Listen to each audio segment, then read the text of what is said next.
Hey, this is Sir Charles Carey. I want you to join me on Tuesdays at 7 p.m. for the Tru-Mu podcast, True Music. That's where we talk about all things. I'm a musician, singer-songwriter, producer, engineer. All things creative. Me and my co-host, Carl T. Smith, the smooth one, will be glad to hear you, glad to talk to you, answer your questions, and talk all things music. The Tru-Mu podcast, Tuesdays at 7 p.m. Eastern Standard. Be part of the energy. I can see that thing that makes men stop, stand still, all in denial, suffer loss of will. Hey, it's time for the Tru-Mu podcast, y'all. So we talk about all things music, all things creative, all things innovative. And as I say, people don't realize that creativity is not just a friend or brother or has a kinship only with the arts. Being creative also relates to business, and it really doesn't matter what type of business. It just is what it is. But today we're going to go back to the origin of what the podcast was created to. We're going to talk about pop culture. We're talking about the arts. It's a little bit chilly today, so I got a cup of tea. Look, I got a big cup of tea. And I got some echinacea tea because in this season or during this season, when the winter sets in, you can't be too careful. You got to be ready. And if you stay ready, you ain't got to get ready. So anyway, I don't know where my co-host is, but we're going to get this party moving. Carl T. Smith, the smooth one.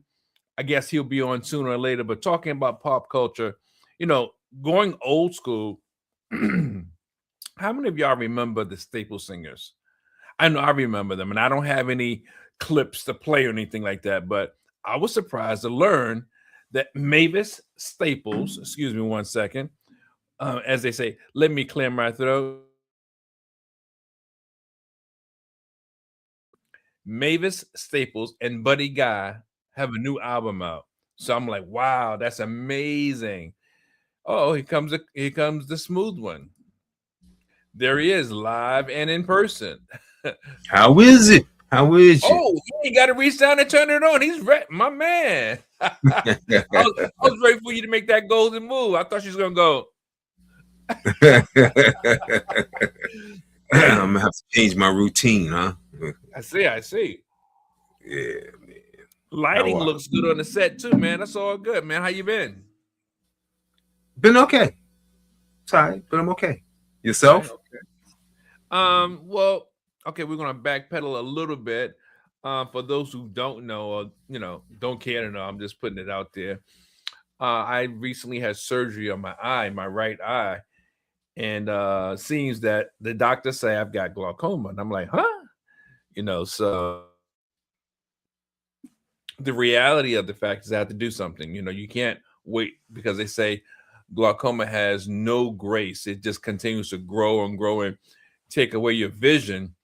And it's not like I'm into eye disease or ailments, but I listened to what they said, and I went and had this laser surgery. And of course, I won't say I was freaking out, but me being the constant thinker, I'm imagining some red ray shooting into my eye, and I'm like, wow, if I move, will it burn my eye out? And all these different visions I have because I've never had this experience. But anyway, I had the procedure about a week ago, and seemed like any other eye exam almost, although there was and is sometimes light sensitivity. But went back for a follow-up today, and everything seems to be a-okay. So I'm glad of that. Oh, that makes two of us, man. I'm like, man, I'm going to get from point A to point B without seeing where I'm going. It just don't make sense. So follow doctor's orders and keep it moving, right? Yeah, that's it. Man, but what was the office for today?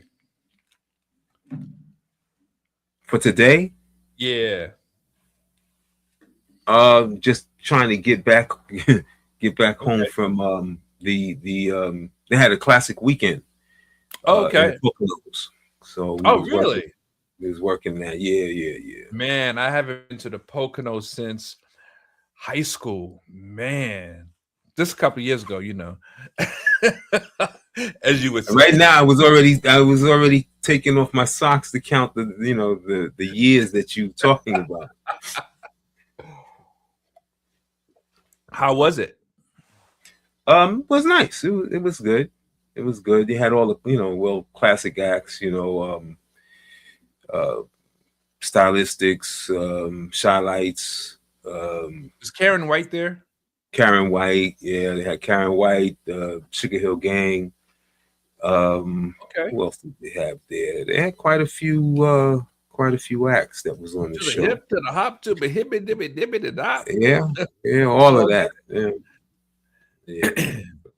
But I was just talking about today's show being about pop culture, and I was talking about Mavis Staples, as you know, from the Staple Singers, that she's got a new album out with Buddy Guy, and I was like, "Whoa, really?" Mm-hmm. So there's hope for you young cats, still, man. That's me. Oh man. But look, there's a lot of talk going around, as you know, talking about pop culture. There's a lot of things in the news, and there's this talk: is R. Kelly better than Usher? And I mean, what are your thoughts on that? R. Kelly versus Usher, vocal talent or vocal ability? Well, I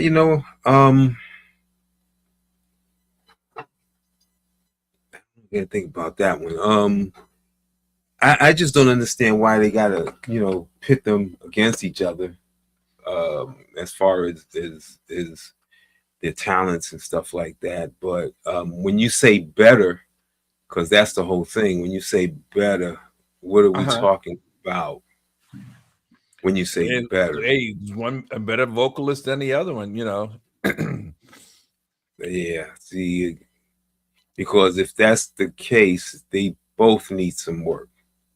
Ooh, okay. I mean, if you're gonna, I look at vocals like a shooter. You got a guy who can shoot, and you got a guy that's a sniper, hits the target every time. And the shooter shoots, well, but the sniper is a better singer. Okay, for sure. And I don't see very many snipers, as far as vocals to compare, that kind of thing like that. The sliding scale of notes in most cases these days, it's kind of like a machine gun, just killing people everywhere but the target. Well, I think that a lot of times why those two people in particular come up against or next to each other or versus each other is because Usher's the consummate performer and a very good vocalist, but R. Kelly has written so many hits. I mean, I Believe I Can Fly, you know what I mean? And when you think of all the hits he wrote, not just for himself, but for other people and the collaborations, there lies the comparison, or so I know my personal opinion, because I don't think really Usher writes that much, because I know for a fact that a lot of people write for Usher, and I'm not saying he's ever claimed to be a songwriter or a massive songwriter, but I think his vocal stylings are more appealing than R. Kelly. Although when R. Kelly came out with Special Announcement in the very beginning, it's okay, but obviously as he got better, or as he had more tenure in the industry, he's definitely leaps and bounds above his debut with the group. Do you remember when they first came out? A little. Yeah. I mean, they I think they maybe had one or two albums, then he went solo. Right. Right. Yeah, a little. That classic move. Well,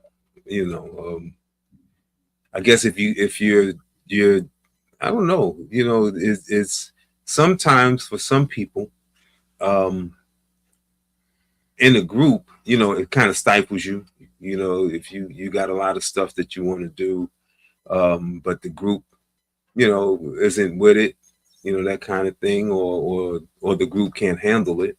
Right. Sometimes you have to, you have to move on. You know, And when you kicked me out the group, I ain't say nothing. I was like, oh, okay, I guess kicked so. you out the group. Ladies and gentlemen, I just want you to know the truth, man. I He know, quit right? the group to go solo. You know, that's what he did. He quit the group to go solo. but it's not So, my fault that I thought I was Michael Jackson. well, hey, you No, know, you was on your way. Hey, sometimes it's better, you know, and sometimes it's better for you to go ahead and go solo and make it. You know but what I'm I saying? think there's magic to groups that have multiple talented artists, whether it's vocal talent or musicians talent, musical talent, because it gives the audience, the masses, something to choose from within that one element, that one pod, versus one of the peas in the pod, or one of the pods in the peas, however you would say it, is this I'm obviously by themselves, and then everyone else is not even in the picture. So I don't know. Well, yeah, that's true, you know, but um, a lot of times the group can't handle that. You know, The the success thing multi-talented or the money thing? What do you think? say that again? The success part of it or the money part of it? Both. Um, the once again, you know, the multi-talent in a group, you know, now everyone is wondering who has the most talent. Then each one of them feel that they have the most talent, so they deserve the most money. And then it goes to even who dressed the best Mm, in the same group. You know, yeah. But you look at the know. Temptations, right? Hmm. Or look, of course you could say the Jacksons or the Jackson 5, whatever. Well, Cool in the Gang. And I hmm think they said, because I don't know, JT wanted it to be Cool in the Gang featuring JT Taylor, or JT Taylor and Cool in the Gang. I don't know, but to me that was a mistake, because I think they had magic. Yeah, JT may have been the focal point as far as being the front man, but you could have still done side projects without the band, and but whatever, I guess when a you're lot of young, that is also company. You company know, oriented. yeah. A lot of that, you know, they pick one. You know, if one has a sound or just popular.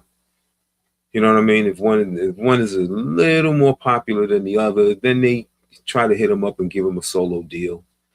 Or And the then once they manager get, gets in your head and tell you, yo, man, why are we splitting all this money? yeah, you carrying the group, you know. So Right. yeah, why are we splitting with them? Yeah, Yeah, that's well, true. splitting with them because you carry the group. Um, the only reason why you sticking out is because you're in the group and you Right. think you're carrying the group, but the group might be carrying you Yeah. so that you can stick out. You know, Yeah. Well, besides R. Kelly versus Usher, which, I don't know. Are you familiar with Tank, the vocalist? I've heard some Yeah. stuff. Yeah. Besides R. Kelly and Usher and Mavis Staples having an album. I don't know how low she is, but in fact, let me just see. I'm just kind of curious now. Siri, how old is Mavis Staples? I found this on the web. Okay, you can do the math for me, man. She's 86. Wow. 86. Yeah. So she's still dropping product out there. That's what's up. But Well, yeah. they said that Usher has a new product out coming too. I don't know when, but they say he's got a project coming out. And Beyonce's got something called Act 3 that's going to be, I don't know if it's debuted on IG or she's talking to people on IG, on Instagram. And then Alicia Keys, they said she's working on something new too. Have you heard about any of those artists? I haven't. I haven't. I've heard, maybe their last stuff. But I haven't heard anything about the new stuff that's coming out. I haven't been Okay. keeping up. Excuse me. Well, outside of that, the big talk is Diddy or Diddy. Did he or Did did he or he? did he do it? Or did he or did he do it? Or yeah. Yeah, I mean, have you seen any of the information or the recent documentary that's on Netflix about this whole Diddy situation? No, I haven't. I've seen maybe the first two, but I haven't seen anything after that. Sometimes the stuff gets kind of like overload, and then Yeah, true. between I agree. between different stuff and the different things, and trying to keep up with Sir Charles. I can't run after Diddy. Hey Later. man, look, I'm just trying to keep my head above water, man, and uh, create a product that people can appreciate and me enjoy the process, man. I'm like, look, I'm a small fish in a big pond. Those But are the ones that should be. do you Those are the have an ones that should opinion? shine. You have an opinion about what you've seen on this situation? Um. Yeah.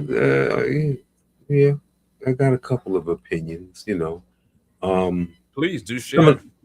well, yeah. I don't know about all that, but I can say some of the accusations. Uh-huh. Um. I can see where there's a problem with some of that, and some of it Uh-huh. I just don't understand. I don't understand. Um, Adults making a decision, and then after that, after they make the decision, now they attack you for it, or attack you, whatever the case may be. If he wasn't, I guess, I don't know what was. It's like Bill Cosby was trying to buy NBC, or I don't know. I can't remember what Diddy was trying to do, but if he wasn't doing that, I wonder if he would be in the predicament that he is in now. Well, I caught a brief, I guess, view of the past documentaries, but I specifically sat down to watch the documentary on Netflix that 50 Cent produced. I thought it was pretty good, as far as well put together, well packaged. A lot Hmm. of it covered information that we all have been privy to. A lot of it are things that we've heard from those that are in the industry, those that are just fans. And I believe if you know, you know. If you've seen it, you've seen it. You can't deny your eyes, because if it's happened, and you know about it. Like we all, well, you and I, we know about the City College thing, and we also know about Cassie because the whole world saw that most recently. Um, I mean, every dog has his day, man. You know. Well, yeah, yeah. Um, Definitely. Like I said, the stuff that the stuff that the stuff that happened that should happen, that he's got to be accountable for that. You know what I'm saying? And then it's just things that I scratch my head and wonder, um, why is he being held accountable for those kind of things? Stuff. You're talking about the um interaction with the women, or I mean, Some well, of let me that. just say this. What Some do of you that. think? What is 50 Cent's motive for going after him like he's gone after oh goodness, why can't I think of his name? He went after the dude with Ja Rule, he goes Ja after Rule. Yeah. after he Like what's his motive for going after 50, for example, in your opinion? um ratings. Ratings. Okay, so is this that? Okay. I mean that can I be enough, but I mean, because when he should be busy enough doing all the other stuff he's doing. He's got all the series going. He's got all the other stuff that he got happening. I've gone through and watched a lot of his series and things like that, and they're pretty entertaining. Um, yeah, I think he why did do a you pretty have good job. why do you have time, to go after these people, um, that really can't even stand up to what you were doing until now? You just opening the door for them, as far as I'm concerned. Well, the way I see it is like the people that he's come after, Ja Rule, 50 Cent. Now I know Ja Rule doesn't compare to any of them on the finance side, but Diddy's got a machine if he wanted to, counter. I can't Well, speak not about now. everyone else, huh? Not They, now. they can't counter right now. They can't. Yeah, well, I guess you're right. But I wonder if it's just ratings or whatever it is. But whatever the point is, it's sad in one way and it's justified in another way, because I personally think when you've done all these egregious things and it's been put out there, you do have to answer at some point. And if you're not answering to the general public, you have to answer to your maker. And I don't personally think the Most High is pleased with us that take advantage of other people, especially in these very specific ways. You look at your first deal, your first record deal, and they talk about everybody gets taken advantage of on their first record deal. I've heard that. I don't necessarily think it's right, but I do understand that's your introduction to the business. And Well, maybe not everybody, but most people experience that. well, when they say they've been taken advantage of. When they, how how is it that most artists are being taken? How are they being taken advantage of? Well, being instead of allowing the artists to make their money from recordings, for example, they're charging them, the artists are being charged for studio time, distribution, et cetera, all these other expenses. And I do think maybe a certain portion, it does make sense, but it seems like the labels over years overwhelmingly put the expense on the artists, whereas the artists can never see the light of day. And then they have these long term, in many cases, contracts, and they're supposed to pay back the label, but you're not allowing the artist to make money, and you're charging the artist for so much. And the only way the artist can make money is by going on the road. But then when they go on the road, the tour manager, the setup, the trucks. I mean, it's like the artist is always behind the eight ball in many scenarios. Mm, I'm just letting that settle in before I before I. You see, because well, one later at a time. I should have started writing that stuff down while he was saying it. The first thing is that you there's an agreement that you sign that you don't have to sign, and you Right. agree to.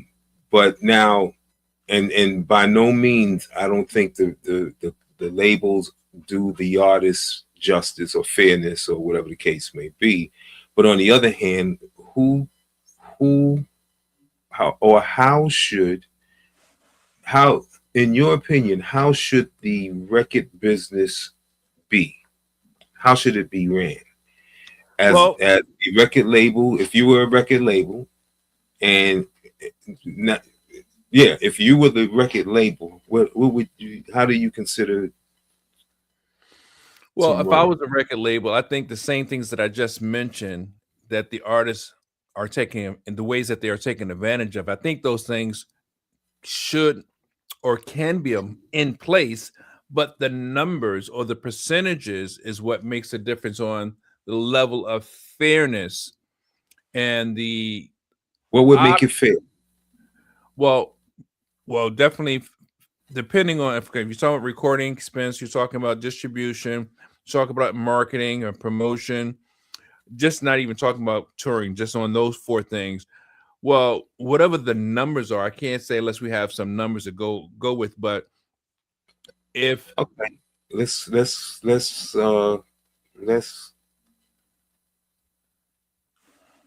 it's a dollar. Let's say it's a dollar, okay. right? It's a dollar.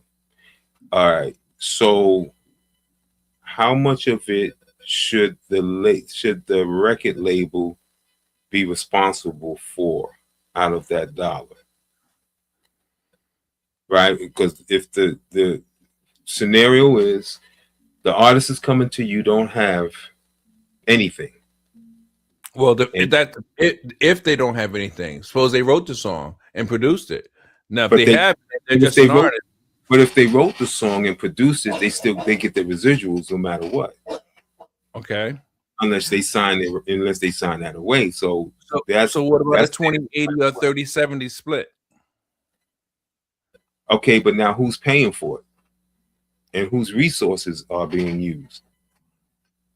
Well, I mean, the label would be the one that's paying for it. And Their then they got to resources. split. So I mean, so let me ask you a question. I'm yeah. sorry. No, you good. I've had this conversation many times. That's why I'm throwing it at you. So you're the company, right? You're the company, and I want to be the artist, and you're putting out the money. It's your resources. It's your your distribution, your promotion, your everything, right? It's your everything. My And machine. I want 50% of whatever is made. 50% of As the growth. artist, As the artist, I want 50%. Can I have it? it's not going to go that way. Okay. Can I have 40? It's a negotiation, but not a typical. I'm negotiating. Can I have 40? You let me talk to your lawyer. Okay. Can I have 30? No, that's what I'm saying. 30/70 or maybe 20/80. But you're paying for the whole thing. Basically, if the label's taking 70 or 80% because of their expense and them having the machine, all the tools, and they have to pay everybody, I think that's quote unquote fair assessment on how it should be broken down. I know it's a lot more to it, and of course the label normally throws more into it so that they can justify or validate their reasoning for the artist getting so little, which I do understand, but I don't think Carl T. Smith Records would do that. See, No, now I mean, listen. I think the artist should get a nice chunk of change. I think they should. You know what I'm saying? on that front end, on that. Well, here's the thing. There's an expense, right? Any businessman that goes into a business or do a thing, you have an expense, and you want to at least break even before you start splitting. See, and don't think that I'm pro label. You know what I'm saying? Because that's why I'm an independent artist. You know what I'm saying? Right. If I wanna keep control of whatever, then I do what I need to do as an artist. But as a label, as a company, as a business, whatever your expenses are, like I'll gladly give you 80% after I recoup my expenses. Hence why the first deal is usually not the good or best deal.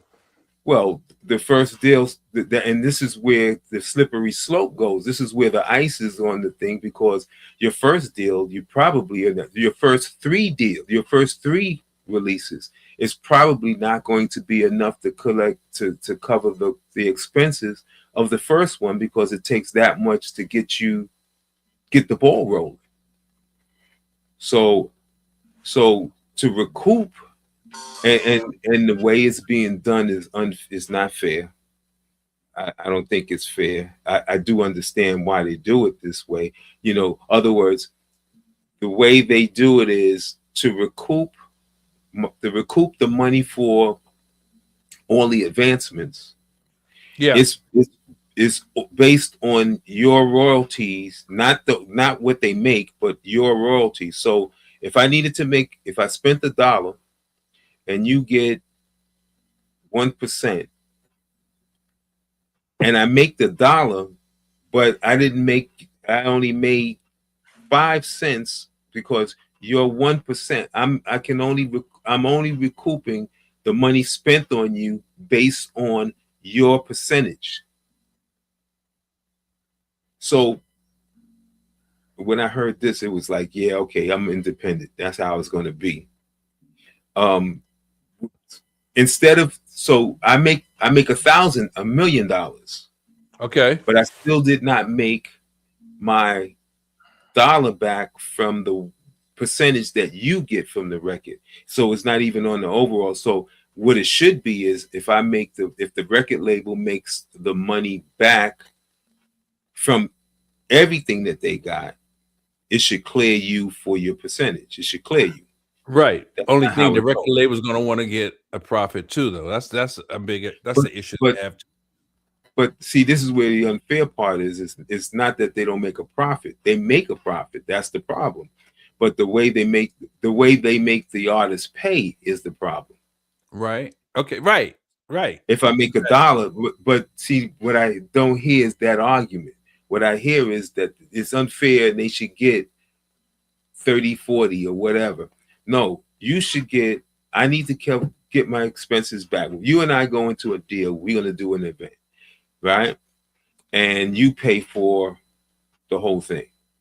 Well, you get 10% or 20% after my expenses have been recouped for. There you go. Right. There you go. Right. There you go. Now, right. I think that's not what's happening with the artists. Right. And I think personally, like if it was your label, it would be different. And if it was my label, it would be different.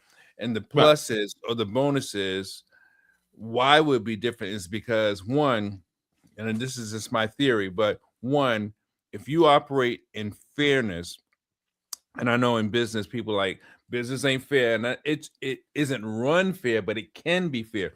But if you run a business and you're being fair, and you got multiple clients, multiple artists, they're clients, and you're putting out product from all these different artists, whoever they may be, and regardless of their style, you got that same studio that you're using to make each artist record or whatever it is, their album. So it's not like you're really starting all over each time, because if there's 8 hours in a day and so-and-so is in it for 2 hours, and if you got 10 artists and 4 are recording, that may be a full day for 4 artists. So that, your machine is going to pay for itself. But each contract for all those 4, not to mention the 6 that are going to be scheduled the next week, the next 2 weeks, whatever, you're going to make your money. And if you're treating your people right, you don't think so? Well, an engineer's going to get paid for the day. He ain't going to get paid per artist. But you don't know what that expense is. It doesn't matter. No, it does matter. That's how so? Well, it may cost. It depends. If I can record you, if I can use a guy who has a studio, a home studio, and it'll cost me $100, right? Or I go to a studio, per session, right? Okay. Just as a barometer, it's $100. But if I go to I don't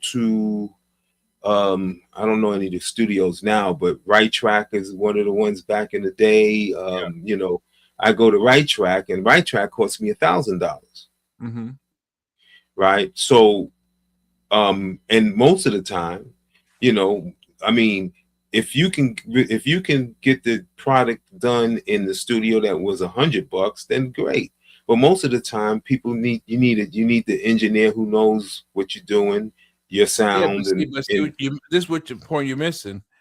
You got 24 hours in a day. Let's say a studio's open even though studios are open longer. Let's say you got a 7-hour day. Yeah, and yes, you may have several engineers, but you're paying your engineer either a weekly salary or you're paying them by the day. No, absolutely not. You paying the salary. You're paying. First of all, you're paying the studio rate. That's it. No, you're talking about the artist. I'm talking about being a record company owner. He's on your payroll. The engineer's on your payroll. No, how do you get that? Because if I got a label and a studio, and now you're changing the whole thing. Because you have a label, don't mean you have a studio. No, it doesn't mean that. You're right. So I have a label. I have an agreement with a studio to give me time that I have to pay a bill on. If you have a label and you have a studio and you have everything in house, then wonderful. You know what I'm saying? Then you're talking about, well, I pay my engineer an hour and I give him 25 hours. Yeah, that's the perfect scenario I'm looking at. That's the perfect scenario. But most labels don't have a perfect scenario like Sir Charles Carey. You know what I'm saying? Most labels have, they're the label. And for a lot of reasons, they don't want to have a perfect scenario because now everything is under them. So they have a label, yeah. Because if everything is under me, then when I hit you with the bill, you're gonna complain, you know, that it's unfair. Don't matter. So if I have a label, and I have a label, and then I go to the studio, and then you know, and then I go to the pressing plant, and so. That's a bill, the studio. The pressing plan is a different bill. And they all inflate their expenses or their pricing. Well, you know, I mean, yeah, I mean, you know, you make widgets. So back to the issue at hand. Diddy has basically been a part of this sideways approach with God knows how many artists in their contracts for years and years and years.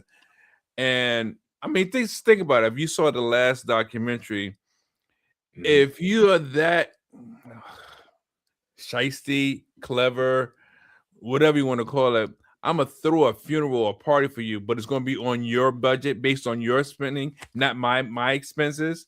He gave Biggie a funeral off of the money and royalties he was making. Paying, right. Come on, man. Right. I mean, either do it right or leave it alone. I agree with you. I agree with you. But you know, one thing again, if you're talking expenses, if you're talking, you know, straight up expenses and not recoupable and non-recoupable money, you know, do you really want? I remember there was a situation where there was a what would you call her? An entertainer, not really an entertainer, but an entertainer, and their kid was on a football team in the center, in the hood. Okay. And I'm sitting with a guy, and he's talking, he's saying, he's complaining and saying how cheap this person is and whatever, and they should just give the center $10,000. And I'm saying, well, why should you give you $10,000? And this is the same mentality. It's like, well, I'm the artist, so you should give me all the studio time and give me all the thing.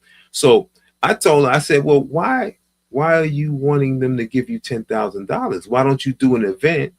And I'm sure that if you ask them to host the event and you sell the tickets and they volunteer their time, or even if you pay them, you'd get 20.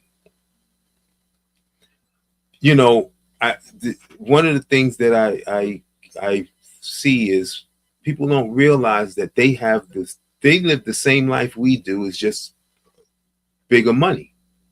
Well, you know, some people, I'll be honest with you, they want something without the effort. A lot of people. A lot of people. Yeah. But some don't have the skills to take advantage of the strategy that you're suggesting. And you know, that's the long and short of it, to be honest with you. You know, if you don't have the skills, okay, so you won't or can't do it. So then then you got to pay the price. Right. And that's the price, because the price is being taken advantage of. So when I'm looking I'm sorry, but if you had, let's say you had the recording, the master, and everything already, and now you signed a deal with the record label with all of that stuff done. They have no expenses. Then you really should have a really good split. Now we think you should re-record the songs. We love it. We want to give you a great deal. We've got a perfect studio all ready for you. Get Studio A, and that's all great. That's all great. But I have mine already. No, we want you to re-record it because we want to put our stamp on it. We're gonna really push this one. I really, really love what you offering. I'll just go over to this guy and see what I can do. Hey, Bill, Or there's a guy coming over, man. I'm trying to get him. He won't go for it. listen, then you go, you do like Indie. Uptown or all those other record companies would do. You open up your own label and you go independent, and and then you don't have to worry about that deal. Yeah, I had a similar deal on recording a documentary. They liked the documentary, but they didn't like the way I put it together. And they were like, well, if you could change this. And I was like, it wasn't bad what they were saying, but it was like I had already had it prepackaged. It was ready for retail sales. And I went to, what was it, the WHUT, Howard University TV. And they weren't saying anything bad. So I'm not putting anything bad on the station. But I was like, man, it's a lot of work as a one-man independent production company, and to repackage it, I was like, oh, they're killing me. They're killing me. Right. So I didn't move forward. But as I'm looking at this Diddy thing, regardless to the labels, the distribution, whoever's pressing records, and all the rest of that, he's still got a lot of people in bad contracts. I mean, from what I'm hearing, Craig Mack, Biggie, I mean, so many artists. I can't even name everybody. And it's just, I don't wish anything bad on anybody. I don't care who it is. Even whoever could have ever been my worst enemy, I'd rather isolate you and you not exist in my world versus wish or want to do something literally harmful to you. That's just the kind of person I am. But it's not surprising that now this is what he's up against, with or without the baby oil. I'm just saying, Carl. You know what I'm saying? No. You had to throw the baby oil in the. Oh, no. Well, they found it. It's evidence, man. Come on, we want me. I didn't make. I mean, now it's against the law to buy baby oil. That's why I don't have baby oil in my house. I use Vaseline. Thank you very much. Whoa, whoa. No, but really though, it's like you can't do. I mean, and I'm kind of torn because any person that comes from the background of like ours, I'm proud of them for success, but I'm not proud when they've broken a moral code or gone against a moral code. And it's hard to you can't overlook it, you can't ignore it, and that's the problem. Even with politics, I look at many of the African American politicians across the nation, Detroit, DC, New York. How many of us got an opportunity to rise up to these high statuses, or to these statuses, whether you consider them high or not, and they did something unfavorable, and they figure, oh, well, so-and-so did it, we can't do the same things that so-and-so and them do. And it's not fair. It's not fair that it happens anyway. But when you get knocked off your pedestal, then there goes the icon. There goes the person we look up to.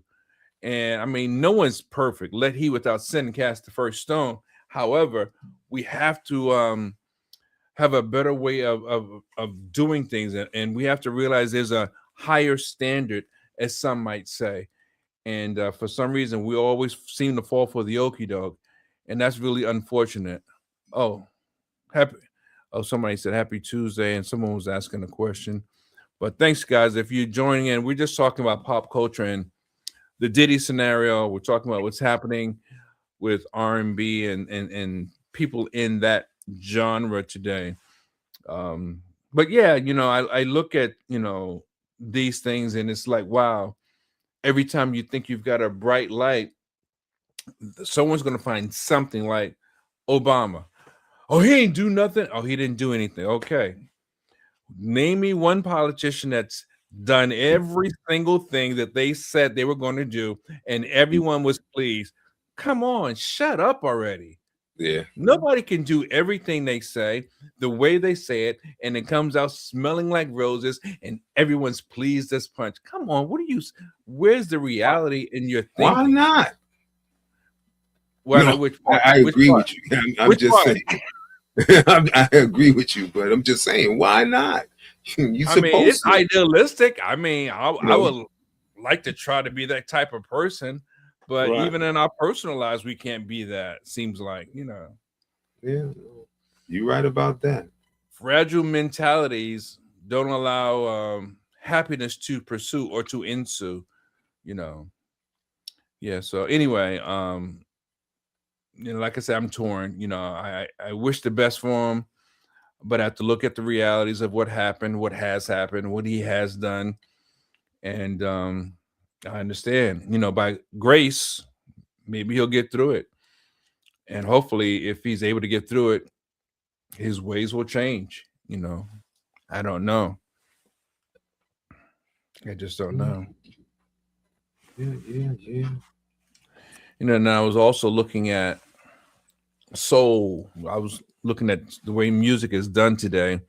Soul blends. It's like R&B and soul is taking a turn. I remember when hip hop was a part of the whole R&B experience when it first started coming out, and it was like, wow, that's nice. A nice hard hip hop beat with R&B flavor vocals or instrumentation.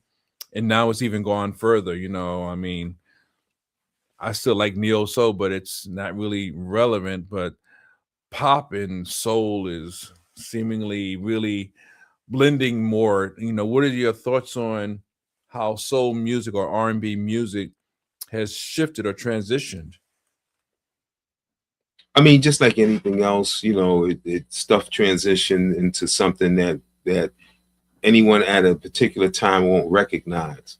But Mm, there's always a crowd. What I've learned is we chase what they say or they deemed the in thing at the time. That's someone else. But I just came off of a thing where there were thousands of people at the event, listening to 70s music. See, there's a okay. crowd. There's a crowd for all this, all music. But everybody's chasing the one carrot. Yeah. You're going after the one carrot. You want to be popular in everyone's eyes across the radio waves, the music industry, and all that other stuff.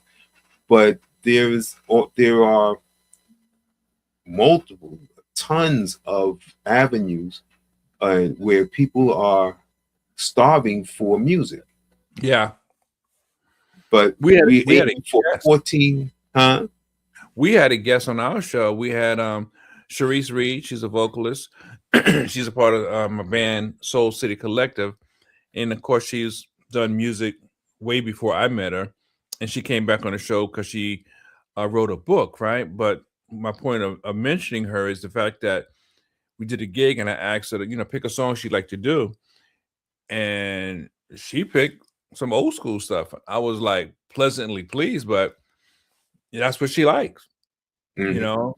And I remember I did ask her the very first gig to do some specific neo soul type stuff, and she knocked that joint out the park. But Mhm. when I asked her to pick what she wanted, she went old school. And I just say that to say, I guess to uh, your statement, to give validity to your statement about that style of music, that older music. It's still in play. People still want to hear it. People still Yeah. like it. The only sad part is that they're not being serviced with new material. So that's the only thing they have is what's the old stuff. So they stick with that, New material with that flavor you're saying, or just new material? with that flavor. Yeah, I got you. With that, like I said, I just came off of a thing. Thousands of people that was in this that was at this D-Man. Maurice Watts classic soul concert, and there Was were First it Choice wasn't, there? huh? Was First Choice there? First Choice was there. First Choice was there. Matter of fact, yeah, The Blue First Notes was Choice. there. Who? Tavares, the Blue Notes, Tavares, were they also there? No, it wasn't Tavares. It wasn't Tavares. It was Because I saw someone on social that had some video, and I think the name Watch sounds familiar. I think he brought out First Choice, and then there was a couple other groups. Now I don't know if it's the same event, because I think he does different events throughout the year, whatever the case may be. But Blue Notes were there. It was this weekend. It was who was on this show? Let's see. I know Karen White was there for sure. Karen White was on the show. But the thing that as I'm standing there looking at the audience and looking at the people and watching the crowd come in for 4 days, right? They were 45 to 80. Really? Okay. 45 to 80, 85. They spent easily $1,500 to $3,000 per person to be at this event. Wow. See, I'm sitting there looking at this thing, and I'm going, you've been right all along. You got to continue doing what you're doing. But here it goes. I got the flyer now. But yeah, they spent at least 50. Listen, some of the people, as you talk to them, you start finding out. But they had the Shy Lights, the Stylistics, Atlantic Star, Heat Wave, Enchantment, the Sugar Hill Gang, SOS, the Daz Band, Lakeside, Karen White, the Jones Girls. It was the Jones Girls. Yeah. Champagne. I didn't see Champagne. He didn't show up. The Temprees and First Choice. Wow, that's 14 acts.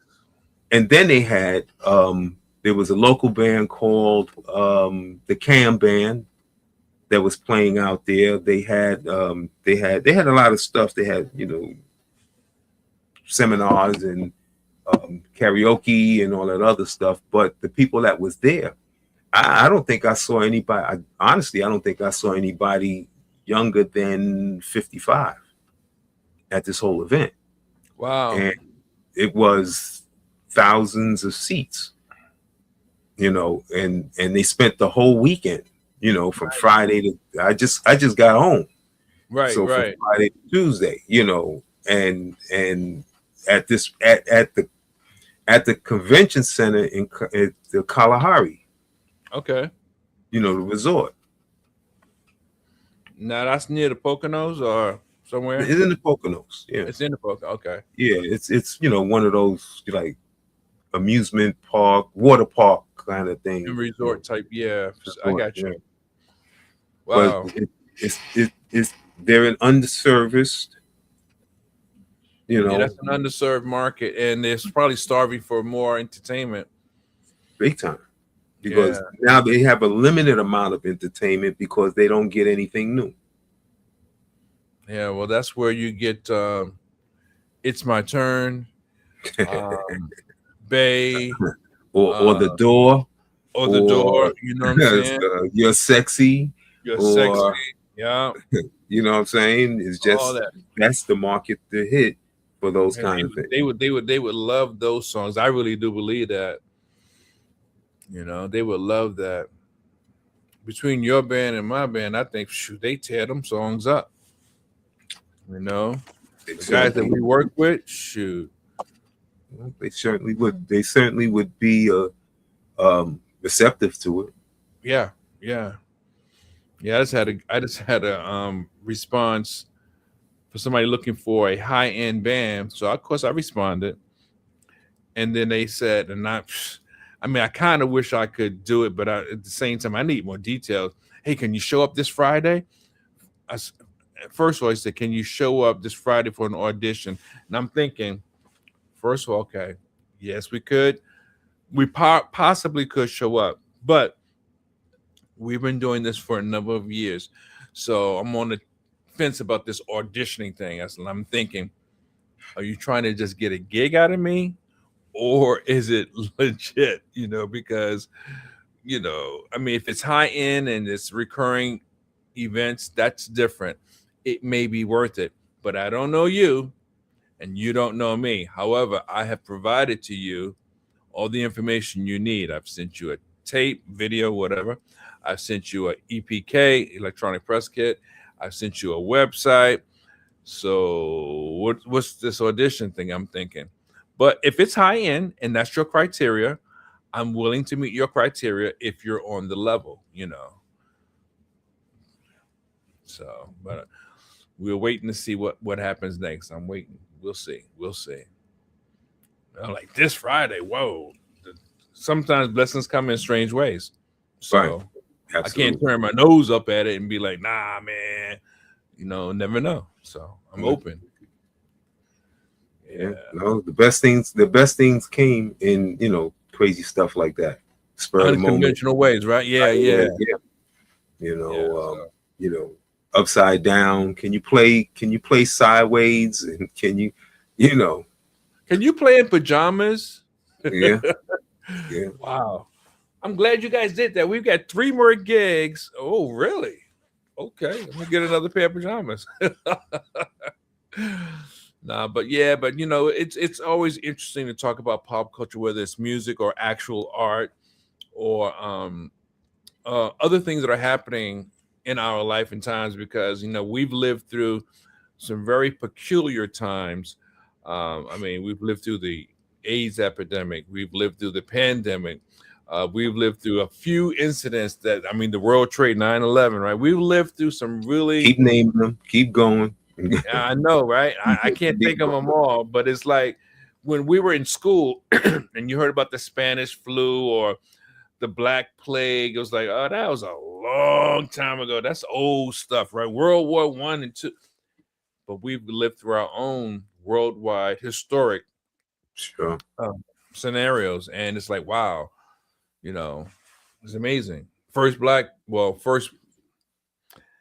I guess you could say first Black president if you don't consider the continental U.S., the United States. But, John Hanson was the first Black president, but some people don't want to deal with that. Oh, yeah, you can't name that one.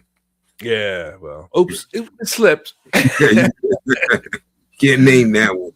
Right. In fact, the funny thing is, I had a white guy ask me about that. He said, Charles, you know about the first Black president? I said, yeah. He said, there's a school right here in Waldorf, John Hanson. I was like, yeah. And I was just surprised that he was open enough to even mention it, to broach the topic. Mm-hmm. But I was like, yeah, I knew about it, But a lot of our folks don't know about it. A lot of people of color don't know about things like that. Right. So, history or pop culture is very real. And it's something we should make part of our, if not daily conversation, just our conversations and coming and going, so that we stay informed and we stay interested in the world that we live in. Yeah. Before it gets taken away. Yeah, well, might as well get the eraser out, because they're scrubbing stuff out or the whiteout. They're trying, right? Yeah. But I'm looking forward to, we've got some other things on the docket for upcoming events. We've got an artist that I really would like to introduce to everyone that's really, I just find him fascinating. I've never heard about his form of art. And within the next week or so, he should be coming on the show. And I'm looking forward to hearing what he does and letting him share how he does what it is that he does. I met him when I was out in Vegas a couple of weeks ago, and it's gonna be interesting. Any closing comments about your show you did or anything? Look out, we coming soon. I'm gonna do a bunch of events like that. Okay. Well, I've been doing those kind of things anyway. So, but I think I got a little more motivated just looking at how things was and just realizing, like, you know, you're dragging your feet. You've been doing, you got them into what they're doing, and you're dragging your feet. So you need to come on and go ahead and do it, or get off the boat. You know what I mean? Well, that's Do what it. I bring together and make it a reality, man. Yeah, go ahead and do it, and you know, do it and let it, you know, either go or not, but just need to do it. I'm sorry, I'm addicted. I still got the IV in, man. My bad. All right, man. Well, until next time, folks, hopefully you like it, and you can like, subscribe, and share the content that you've just witnessed. We were not really all over the place. It's really about not did he or did he, but it's about music and how music has changed, how it's evolved, and whose fault is it anyway, right? Yeah, yeah, yeah, yeah. You're sexy, so good to me.